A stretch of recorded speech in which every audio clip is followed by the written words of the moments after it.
안녕하세요. 민지의 꿀사연입니다. 즐겁게 감상하시고 구독과 좋아요도 많이 눌러주세요. 그럼 사연 시작해 볼까요? 저는 30대 중반의 남성이고요. 현재는 말이 좋아서 취업 준비 중이지 사실 아르바이트를 전전하며 지내고 있어요. 서울에 있는 누나네 집에서 얹혀 살고 있는데 제 고향은 지방이에요. 원래는 고향에서 지내다가 일자리를 찾기 위해 서울로 올라왔죠. 말은 제주도로 사람은 서울로 가라는 말도 있잖아요. 그래서 누나네 집에 신세를 지고 있죠. 누나는 매형이랑 몇 년 전에 결혼해서 서울의 작은 아파트에서 살고 있어요. 매형도 누나도 둘 다 직장인이라 아침 일찍부터 저녁 늦게까지 집을 비우곤 하죠. 그런데 집에 5살짜리 조카가 하나 있거든요. 누나 부부는 둘 다 워낙 바쁘다 보니 조카를 돌볼 사람이 필요했고 제가 자연스럽게 그 역할을 맡게 됐죠. 물론 신세를 지고 있는 입장에서 눈치가 보이기도 해서 저는 주로 야간에 할 수 있는 대리운전 일을 하고 있어요. 낮에는 누나 부부가 출근하고 조카만 집에 있으니 집안일을 하고 조카를 챙기는 게 저의 주된 일과예요. 신세 지는 것도 미안한데 밤에 매형과 누나가 둘만의 오붓한 시간을 못 보내면 안 되잖아요. 그래서 일부러 저녁 늦게 나가서 새벽 시간쯤 끝나는 대리운전을 주로 하면서 돈을 벌고 있는 중이죠. 제가 해야 하는 중요한 일과 중 하나는 조카가 유치원을 마치면 데리러 가는 일이에요. 아침에 알바를 마치고 돌아온 후 늘어지게 한숨 푹 자고 일어나서 집안일을 해놓고는 조카가 마칠 시간쯤 되면 집을 나서죠. 유치원은 집에서 걸어서 15분 정도 거리인데 유치원 버스를 타기에는 거리가 예매해서 그냥 제가 데리러 가고 있어요. 유치원 마칠 시간이 되면 그 앞에 학부모들이 꽤 와서 기다리는데요. 그러다 보니 얼굴을 익혀서 종종 인사를 나누는 엄마들도 있어요. 주로 아이들 엄마들이 데리러 오는 편이라 삼촌이 데리러 오는 저를 신기해하면서도 알아봐주는 사람이 많은 편이에요. 유치원생 엄마라고 해도 다들 제 또래라서 저는 편하게 느껴지기는 하더라고요. 그런데 이 유치원에 정말 독특한 사람이 한 명 있었어요. 바로 유치원 원장이었죠. 처음 그 원장을 봤을 때는 솔직히 좀 당황했어요. 제가 생각한 유치원 원장 이미지랑은 너무 다르더라고요. 흔히 아이들 앞에서는 상냥하고 따뜻한 느낌을 기대하잖아요. 하지만 이 원장은 뭔가 좀 달랐어요. 차갑고 도도한 분위기가 느껴졌거든요. 항상 깔끔한 정장 차림에 안경을 쓰고 있는 모습이 멋져 보이기는 한데 이미지는 엄청 까다로운 사람인 듯 했어요. 실제로 말투도 사무적이더라고요. 그냥 딱 필요한 말만 하는 느낌이 들었다고 할까요? 며칠 전에는 조카를 기다리는 저에게 지호 아버님 되시냐고 물어보더라고요. 저는 아빠 아니고요 삼촌입니다 라고 대답했거든요. 그때 그 원장이 저를 보면서 짧게 네 이렇게 대답을 하고 말더라고요. 사람이 살가운 느낌이 없어서 첫인상은 솔직히 엄청 별로였어요. 어떻게 이렇게 쌀쌀맞은 사람이 유치원을 하고 있는 건지 의문이 들 정도였죠. 그래도 그 유치원의 다른 선생님들은 정말 친절하고 귀여우신 분들이었어요. 장난삼아 조카한테 유치원 선생님들 중에서 누가 제일 예쁘냐고 물어보면 자기 담임쌤인 정아쌤이라고 대답을 하는데요. 원장쌤은 어떠냐고 물어보면 엄청 무서운 사람이라고 유치원에도 소문났다고 이야기를 하더라고요. 그러던 어느 저녁이었는데요. 매형이랑 누나가 퇴근하기를 기다리면서 집에서 조카랑 놀아주고 있었죠. 그런데 집에 온 누나가 저를 보고는 조카가 유치원에 숙제할 걸 두고 온 것 같다고 대신 가서 가져오라고 하더라고요. 뭐 이런 심부름이야 종종 하는 편이니 알겠다고 하고는 집을 나섰죠. 유치원이 문을 닫았을까 싶어서 종종 걸음으로 가봤더니 유치원이 조용하더라고요. 저는 인기척을 하면서 들어갔는데요. 그 원장이라는 여자가 혼자 유치원을 정리하고 있는 듯 했어요. 그녀는 저를 보더니 어떻게 오셨냐고 물어봤죠. 저는 조카 물건을 좀 찾으러 왔다고 이야기를 했더니 그녀는 고개를 끄덕이며 안내를 해주었어요. 쌀쌀맞은 그 원장이랑 한 공간에 있으려니 부담스러운 생각이 들어서 후딱 조카 물건을 찾아서 돌아가려는데 원장이 말을 걸더라고요. 그 물건 중요한 건가 보죠? 그녀의 말투는 친근하기보단 사무적인 느낌이 너무 강했어요. 저도 시큰둥하게 답을 하게 되더라고요. 중요하니까 이 시간에 찾으러 온 거겠죠. 제 대답이 너무 퉁명스러웠는지 순간 어색한 기류가 흘렀고요. 저는 돌아가 보겠다고 인사를 하고는 급하게 유치원을 빠져나오게 되었어요. 몇 번 마주치다 보니 얼굴이 못난 것도 아니고 몸매도 글래머라서 꽤 괜찮긴 한데 사람이 냉랭해서 정이 가지를 않더라고요. 집에 와서 누나에게 물어보니 엄마들 사이에서는 그 원장이 쌀쌀맞은 걸로 유명하다고 하더라고요. 저보다 나이도 10살 정도 많은 40대 중반인데 미혼이라고 했고요. 저는 누나에게 그렇게 쌀쌀맞고 나이 많은 여자를 누가 데리고 살겠냐고 흉을 보고는 알바를 하러 집을 나서게 되었죠. 그리고 다음 날도 조카를 데리러 유치원에 가게 되었는데요. 어제 너무 퉁명스럽게 말을 했던 게 계속 찜찜하게 느껴지더라고요. 혹시나 조카에게 미운 털이라도 박힐까 걱정스러운 마음이 들어서 유치원 가는 길에 원장에게 가져다 주려고 카페라떼 한 잔을 테이크아웃해서는 가지고 갔죠. 조카이긴 하지만 그래도 아이를 맡긴 학부모 입장이니 유치원 원장에게 밉보여서 좋을 건 없겠다는 생각이 들었거든요. 원장실에 들어가니 그녀가 혼자 앉아서 컴퓨터로 일을 보고 있더라고요. 그러다가 들어서는 저를 보더니 무슨 일이시냐면서 또 사무적으로 묻더라고요. 저는 어제 늦게 불쑥 온 게 실례인 것 같다는 생각이 들어서 커피 한 잔 드시라고 테이크아웃 해왔다면서 커피를 내밀었죠. 그 순간 그녀가 피식하면서 웃더라고요.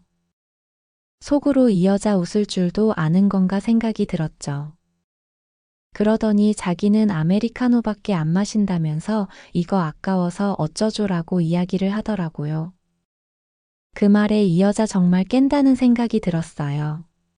안 마시더라도 사준 사람 성의를 생각해서 고맙다고 말하고 넘어가면 되는 거잖아요. 또 어제처럼 살짝 빈정이 상하려는데 원장이 말을 하더라고요. 지호 부모님이 바쁘신가 봐요. 삼촌이 데리러 오시는 걸 보면요. 무슨 일 하는지 여쭤봐도 될까요? 갑작스럽게 저에게 사적인 대화를 걸어오는 게 당황스럽더라고요. 더군다나 야간에 알바하면서 취업 자리를 알아보고 있다는 이야기를 하려니 창피한 생각이 들기도 했죠. 그래서 지금은 그냥 아르바이트하고 누나 부부가 바빠서 대신 제가 오는 거라고 대강 답변을 하고는 원장실을 나가려는데 그녀가 말을 했어요. 지호 삼촌이 사다 주신 거니 라떼도 한번 마셔볼게요. 고마워요. 엄청 쌀쌀맞던 사람이 그렇게 상냥하게 나오니 엄청 어색하고 낯설었어요. 저는 대충 인사를 하고는 나와서 조카를 데리고 집으로 돌아오게 되었죠. 그리고 다음 날이었는데요.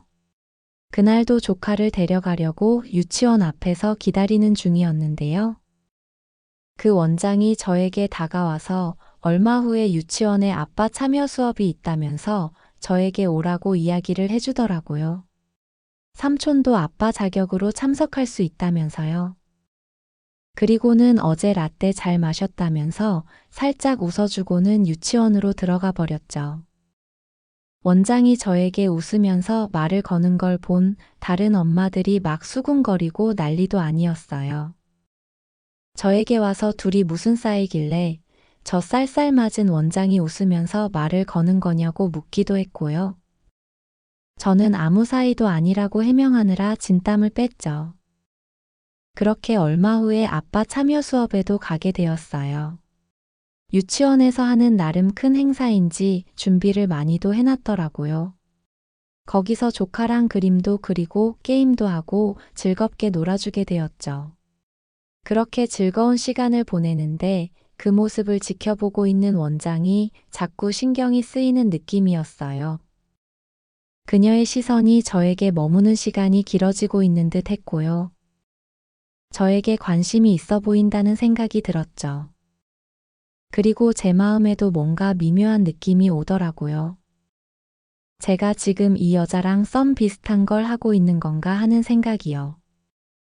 그날 신나게 행사를 마치고 유치원 선생님들에게도 인사를 하고 돌아가려는데 원장이 자꾸 주변에서 맴도는 기분이 들었어요. 원장은 저희에게 다가와서는 조카 머리를 쓰다듬어 주면서 오늘 재밌었냐고 묻기도 했죠. 그리고 저를 보고는 뭔가 할 말이 있는 듯 망설이는 것 같았는데요. 저는 그런 미묘한 느낌이 너무 어색해서 수고 많으셨다고 인사를 꾸벅하고는 조카 손을 잡고 서둘러 집으로 돌아오게 되었어요. 조카는 그날 행사가 즐거웠는지 집에 오는 내내 노래를 흥얼거리고 난리도 아니었어요. 저는 그날부터 그녀를 의식하는 제 마음을 억누르려고 애를 썼죠. 우선 나이 차이가 가장 부담스러웠어요. 취업을 못하다 보니 연애도 오래 쉬기는 했는데요. 10살 가까이 차이 나는 연상녀랑 썸을 타고 연애를 하게 되는 상상을 하는 걸 받아들이기가 힘들었기 때문이죠. 그런 느낌을 벗어나고 싶어서 누나에게 슬며시 지호 유치원을 옮기면 안 되냐고 물어보기도 했는데요. 어렵게 보낸 유치원을 왜 옮기냐고 괜히 헛소리 한다고 잔소리만 듣기도 했죠. 그리고 며칠은 조카를 데리러 유치원에 가면서도 원장이랑 마주치지 않으려고 노력을 했는데요. 결국에 그 원장이랑 마주치게 되었고 우려했던 일이 벌어지고 말았어요. 제가 피하는 걸 눈치를 챘는지 이 여자가 조카를 가장 마지막에 내보내면서 본인이 데리고 나오더라고요. 그리고는 조카를 저에게 넘겨주면서 뜬금없이 쪽지 한 장을 쓱 내밀고는 얼굴이 빨개져서 유치원으로 들어가 버렸죠. 조카는 그걸 보고는 연애 편지냐면서 빨리 읽어보라고 성화를 부렸는데요. 저는 네가 유치원에서 말을 안 들어서 혼내주라는 쪽지일 거라고 둘러대고 집으로 돌아오게 되었어요. 그리고 방에서 몰래 그 쪽지를 열어봤는데 시간 있으면 자기랑 차 한잔 하러 가겠냐는 내용이 적혀 있었어요. 제 예상이 맞았던 거죠. 그녀도 저에게 마음이 있었나 봐요. 어찌 해야 하나 밤새 알바를 하면서 계속 고민을 했는데요. 차 한잔 한다고 어떻게 되는 것도 아닐 테니 그냥 한번 만나봐야겠다는 결론을 내렸어요. 그리고 다음날 조카를 데리러 가는 길에 좋다는 내용과 함께 제 연락처를 적은 쪽지를 그녀에게 전해주었고요. 그렇게 우리는 카톡으로 연락을 주고받는 사이가 되었죠. 그녀는 가고 싶은 찻집이 있다고 했어요. 그렇게 약속을 하고 처음 단둘이 만나게 된 날, 그녀가 저를 데려간 곳은 조용한 전통 찻집이었어요. 약간 세대 차이가 난다는 느낌이 있기도 했지만 찻집 분위기는 나름 좋더라고요. 테이블마다 꽃이 놓여 있고 은은한 조명이 분위기를 한층 더 살려주는 곳이었죠. 우리는 거기서 차를 마시면서 이야기를 나누게 되었어요. 약간의 어색함이 있기는 했지만 의외로 그녀랑 대화가 잘 통하는 느낌이었죠. 그녀는 유치원을 운영하면서 아이들과 지내는 이야기를 해주기도 했고요. 자신의 어린 시절 이야기며 가족 이야기를 해주기도 했는데요. 대화를 나눌수록 사람들이 그녀에 대해서 오해를 하고 있었다는 생각이 들더라고요. 말투만 사무적이고 직설적인 느낌이지 진솔하고 괜찮은 사람처럼 느껴졌거든요. 결혼 생각이 없어서 유치원 일에만 매달리다 보니 나이를 많이 먹게 되었다면서 수줍게 웃는 모습은 예쁘다는 생각이 들기까지 했죠. 그리고 취업을 못해서 알바를 전전하면서 눈 안에 얹혀 산다는 제 이야기에는 제 상황을 공감해 주기도 했어요. 그렇게 우리는 카페에서 2시간도 넘게 대화를 이어가게 되었고요. 그 시간이 꽤 편하고 즐겁게 느껴졌어요. 결국 그렇게 저는 그녀와 썸을 타게 되었네요. 점점 우리는 서로의 일상에 스며들기 시작했고요. 카톡을 주고받기도 하고 때론 통화로 시시콜콜한 대화를 나누기도 했죠. 그리고 그녀와 따로 만나 차를 마시거나 산책을 하기도 했고요. 그렇게 서로에게 익숙해지고 가까워져 갔어요. 그러던 어느 날 그녀가 저를 집으로 초대를 하게 되었죠. 본인 사는 모습을 보여주고 싶다면서요. 그녀의 집은 오피스텔이었는데 그녀처럼 깔끔하고 잘 정돈된 느낌이었죠. 거기서 그녀가 처음으로 제 손을 먼저 잡았고요. 저는 가볍게 그녀에게 입을 맞추면서 우리는 정식으로 사귀는 사이가 되었어요. 연애하면서 느낀 그녀는 그냥 사랑에 빠진 보통의 여자였어요. 자기 사람에게는 다정하게 대하는 사람이더라고요. 그러던 어느 날 그녀의 오피스텔에 갔던 날 우리는 처음으로 사랑을 나누게 되었는데요. 그녀는 제가 처음이라는 충격적인 이야기를 하기도 했죠. 일에만 매달려 사느라 연애 경험이 없었다면서요. 사실 처음에는 안 믿기기는 했지만 그 말은 사실이었고요. 그렇게 사랑을 나누고 난 후 그녀는 저에게 더 깊이 푹 빠져버린 듯 했어요. 그녀가 처음이라니까 저도 약간은 부담이 되기도 했는데요. 사랑하고 사귀는 사이니까 괜찮다는 생각이 들었고 그녀에게 더 잘해줘야겠다는 마음이 생겼죠. 이제 완전히 제 여자가 되어버린 그녀는 예전에 도도하고 쌀쌀맞은 모습은 찾아볼 수 없었고요.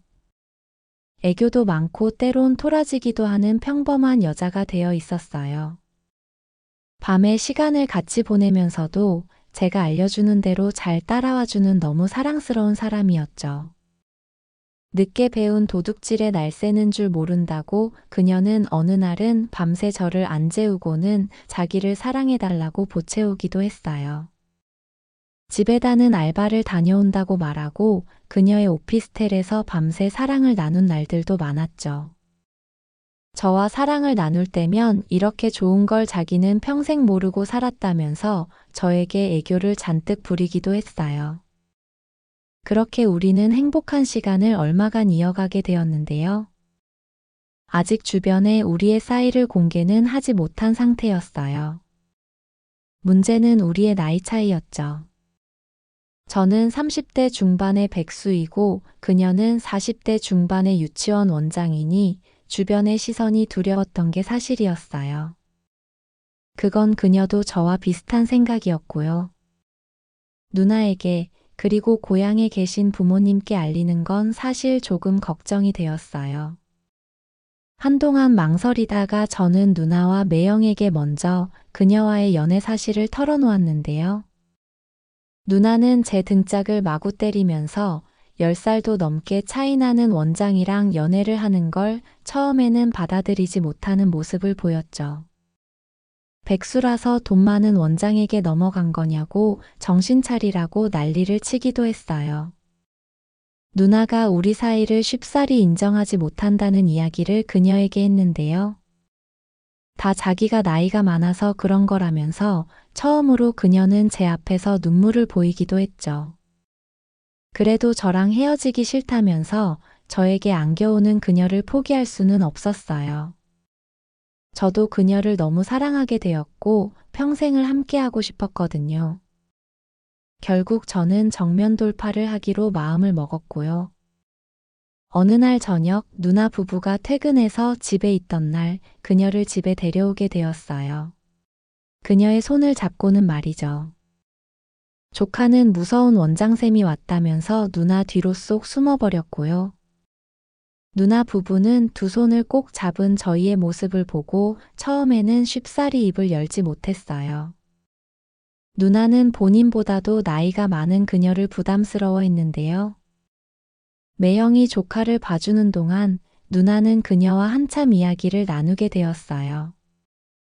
누나는 꼭 이 관계를 이어가야 하냐면서 처음에는 우리가 헤어졌으면 한다고 설득하려는 모습을 보이기도 했죠. 도도하고 쌀쌀맞기로 동네에 소문난 그녀는 눈물까지 보이면서 저를 정말 사랑한다고 이야기를 했고요. 저에게 그리고 예비 시댁 식구들에게도 정말 잘하면서 살겠다는 그녀의 이야기에 결국 누나는 우리의 사이를 인정해주게 되었어요. 사실 생각해보면 그녀가 나이가 많은 걸 빼면 대리운전하면서 지내는 저보다 부족한 게 하나도 없는 사람인데 이런 대접을 받게 해서 제가 미안한 생각이 들기도 했죠. 아무튼 그렇게 우리는 첫 난관을 돌파하게 되었고 그녀는 누나를 지호어머니에서 형님이라고 부르게 되었죠. 조카는 왜 엄마에게 형님이라고 하냐면서 원장쌤이 나이가 더 많지 않냐고 눈치 없게 질문을 하기도 했죠. 누나는 원장쌤이 내 숙모가 될 거라서 그렇다고 이야기를 했더니 조카는 눈이 휘둥그레져서는 엄청 놀라는 듯 했어요. 그리고 얼마 후에 그녀를 데리고 고향 부모님 댁에 다녀오기도 했는데요. 의외로 부모님은 나이가 많은 그녀를 흔쾌히 며느리감으로 받아주셨어요. 아마 마땅한 직업도 없이 대리운전을 하고 있는 제 상황을 고려하셔서 그러지 않았나 싶어요. 그녀는 부모님께도 어머님, 아버님 하면서 참 살갑게 대하더라고요. 유치원에서 일할 때나 쌀쌀맞은 모습이었지 내 식구가 될 사람에게는 살가운 사람이었던 거죠. 그렇게 우리는 사랑을 이어가고 있어요. 저는 그녀와 결혼까지 약속하게 되었는데요. 아마 결혼 후에는 대리운전 일을 그만두고 유치원 승합차 운전을 하면서 그녀의 일을 돕게 될 것 같아요. 그녀가 그렇게 해주기를 원하고 있거든요. 여전히 그녀는 유치원에서 일할 때는 도도하고 쌀쌀맞은 모습이기는 한데요. 일을 마치고 저와 단둘이 있을 때면 애교도 넘치고 살가운 여자가 되곤 해요. 특히 밤에 사랑을 나눌 때면 말할 것도 없이 애교가 넘치죠. 곧 우리는 결혼을 앞두고 있어요. 제가 모아놓은 돈이 없는 걸 보고 그녀는 제 팔을 꼬집으면서 그동안 뭐 한 거냐고 면박을 주기도 했는데요. 10살도 어린 연하남이랑 결혼하는데 돈 없는 건 감안해줘야 하는 거 아니냐고 투덜대는 제 말에 피식 웃으면서 고개를 끄덕이기도 했죠. 대신 그날 밤 그녀를 더 정성스럽게 사랑해 주었어요. 우리는 아이를 갖고 싶어서 피임도 안 하고 있는 상태인데요. 우리는 둘 다 속도 위반이라도 해서 아이가 생겼으면 하는 마음을 갖고 있어요. 그녀가 나이가 많아서 아이가 쉽게 생길지 걱정인 것만 빼면 우리는 행복한 연애를 이어가고 있답니다. 제 이야기 들어주셔서 감사해요.